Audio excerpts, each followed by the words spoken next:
एक पत्नी धारदार हथियार से अपने पति का गला काट देती है। इस घटना को ऐसे अंजाम देती है कि उसके ऊपर किसी भी प्रकार का कोई इल्जाम भी नहीं आया और किसी और के ऊपर इल्जाम आता है। पुलिस उसे पकड़कर पुलिस चौकी ले जाती है और उस पे लाठी डंडों की बरसात करने लगती है। आखिर कैसे पता चला कि कातिल वो नहीं उसकी पत्नी ही है, ये जानकर आप दंग रह जाएंगे। तो जुड़े रहिएगा इस वीडियो के साथ। नमस्कार, आदाब, सलाम, सत श्री अकाल। मैं हूं विकास वैभव और आप देख रहे हैं क्राइम प्लेस। ये घटना बिहार के मोतिहारी जिला का है। मोतिहारी जिला में आदापुर गांव है, उसी गांव की ये घटना है। एक ही घर में दो लड़के थे, दोनों शादी योग्य हो गए थे। पिताजी इधर उधर घूमकर लड़की देखने लगे। पता चलता है कि नेपाल में दो बहनें हैं, दोनों सुंदर है, तो पिताजी वहां पहुंच जाते हैं अपने दोनों बेटे की रिश्ता लेकर। हुआ कुछ ऐसा कि एक ही घर में दोनों बेटे की शादी छोटी और बड़ी बहन से तय हो जाता है। शादी हो जाता है, लेकिन शादी के 3 दिन बाद ही उसकी छोटी बहू अपने पति के ऊपर थप्पड़ों की बरसात करने लगती है। वजह यह था कि उसका पति उसे पसंद नहीं था, यानी कि वो लड़की का कहनाम यह था कि मेरे पति मुझे पसंद नहीं हैं और इनके साथ मैं नहीं रहना चाहती हूं। ऐसे ही लड़ाई झगड़ा चलता रहा। किसी को पता ही नहीं था कि इन दोनों के बीच आखिर लड़ाई झगड़ा का वजह क्या है। पत्नी किसी को बताती तक नहीं थी कि हम दोनों का लड़ाई झगड़ा का वजह इनकी खूबसूरती है, यानी कि वो काला था और पत्नी थोड़ी बहुत सांवली थी। इसीलिए उन दोनों के बीच तालमेल नहीं बैठ पाता था। लड़की के घर वाले और उसके ससुराल वाले समझाते रहे, जो हुआ वो हुआ, अब इसी के साथ रहो क्योंकि यही तुम्हारी जिंदगी है। ऐसे ही दोनों फिर से एकजुट होकर एक होकर रहने लगे। धीरे धीरे समय बीतता गया और दोनों से एक बेटी का जन्म होता है। बेटी भी बड़ी हो गई, लेकिन उस लड़की के दिमाग में, उस बहू के दिमाग में एक खुंदस था कि ये मुझे पसंद नहीं है। ऐसे ही लड़ाई झगड़ा फिर दोबारा तिबारा होता रहा और लड़ाई झगड़ा ऐसे हुआ कि बहू ससुराल छोड़ देती है और मायके चले जाती है। 14 महीना अपने मायके में रहती है और किसी और लड़के के संपर्क में आ जाती है। उस लड़के के साथ वो शारीरिक संबंध बनाने लगती है और उसके साथ खुशी खुशी जिंदगी बिताने लगती है। यहाँ पति परेशान हो जाता है कि आखिर इस वजह से कोई अपने पति को कैसे छोड़ सकता है, और वो भी इतना लंबा समय बीत गया, उसके बावजूद भी मेरी पत्नी मेरे पास नहीं आई। लेकिन लड़का को क्या पता था कि मायके में वो किसी और पति के साथ रंगरलिया मना रही है।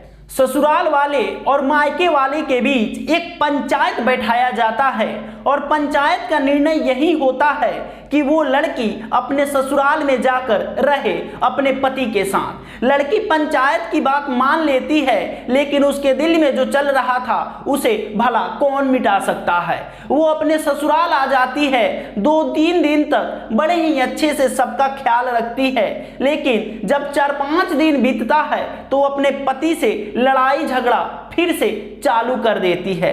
पति बात को नजरअंदाज करता है और बोलता है, क्यों परिवार बर्बाद करने पे तुली हो, चुपचाप रहो, जैसे है वैसे एडजस्ट कर लिया करो। लेकिन पत्नी उसकी बातों में नहीं आती है, क्योंकि उसका चक्कर तो किसी और के साथ था। अब उसे पसंद वो था तो पति की बातों में वो क्यों आए। तो पति से लगातार लड़ाई झगड़ा चलता रहा। एक दिन की बात है कि लड़ाई झगड़ा ऐसे हुआ कि पति ने गुस्से में बोल दिया, अगर मैं तुम्हें पसंद ही नहीं हूं तो मुझे मार डालो कि तुम्हारे रास्ते का कांटा ही हट जाए। पत्नी के दिमाग में ये बात छप गया और रात्रि में जब पति पत्नी खाना खाकर सो जाते हैं तो पत्नी अपने पति को छत पे लेकर जाती है और चुपचाप सुला देती है और बोलती है, मैं भी यहीं पे हूं, आप भी सो जाइए। पति समझ नहीं पाता है कि आखिर पत्नी को आज मेरे ऊपर इतना प्यार क्यों आ रहा है। पति खुश हो जाता है कि चलो कम से कम ऊपर वाले इसकी सद्बुद्धि तो दे दिए, अपने पति की कदर करना तो ये सीख ली। जब पति नींद से सो जाता है तो वो नीचे से एक धारदार हथियार लेकर आती है और अपने पति के गले पे दे दनादन 3-4 बार वार करती है और पति का सर धड़ से अलग हो जाता है और वो वहीं पे मर जाता है। उस लाश को ठिकाने लगाने के लिए पत्नी अपने पति को छत पे ही छोड़ देती है और उनके ऊपर एक कंबल रख देती है और नीचे जाकर अपने कमरे में सो जाती है। जब सुबह होता है और घर वाले जगते हैं तो अपने बहू से पूछते हैं कि बेटा कहाँ है, तो वो बोलती है कि गए होंगे टॉयलेट करने, मुझे क्या पता। उन्हें पता था कि कल रात में इन दोनों के बीच अनबन हुई थी, तो इसीलिए वो ज्यादा उससे टॉर्चर करके नहीं पूछते हैं, क्योंकि उन्हें पता था लड़ाई झगड़ा हुआ है, कहीं गया होगा फिर आ जाएगा। लेकिन जब उस घर की बेटी यानी कि उस लड़के की बहन छत पर जाकर देखती है तो वो पाती है कि पूरा छत पे खून बिखरा हुआ है। जब कंबल उठाती है तो उसका भाई का सर धड़ से अलग है। लड़की लाश को देखकर चिल्लाने लगती है, रोने लगती है। आवाज सुनकर आसपास के लोग भी आ जाते हैं। पुलिस भी मौके वारदात पहुंच जाती है, लेकिन समझ नहीं पा रहा था कोई भी कि आखिर इस घटना को अंजाम दिया तो दिया किसने।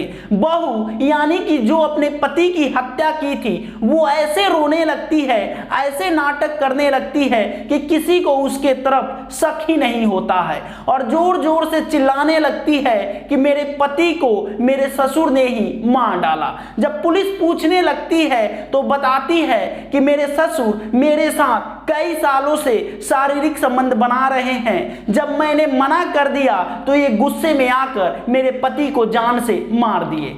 पुलिस उसके ससुर को जेल के सलाखों के पीछे भेज देती है और बहू जो खुद कातिल है वो उस घर में आराम से ऐशो आराम की जिंदगी जीने लगती है। बिहार में एक रिवाज है, एक परंपरा है कि जिसके पति मर जाते हैं वो यानी कि 10-12 दिन बाद नदी के किनारे नहाने जाती है और अपना एक कोई वस्त्र नदी के किनारे ही छोड़ देती है। जब वो नहाने जा रही थी तो उसके साथ भी परिवार के बहुत सारी औरतें होती है। नहाने के क्रम में नहाने के बाद वो एक कपड़ा नहीं 2-4 कपड़े वहां पे छोड़ देती है। तो उसकी ननद पूछती है कि भाभी एक ही कपड़ा छोड़ा जाता है, आप तो 4-5 कपड़े क्यों लेकर आई है। जब वो कपड़ा देखती है तो एक कपड़ा ऐसे था जो खून से लथपथ था। फिर वहां पे सभी औरतें अपने में बात करने लगती है कि आखिर इसके कपड़े में इतना खून आया तो आया कैसे।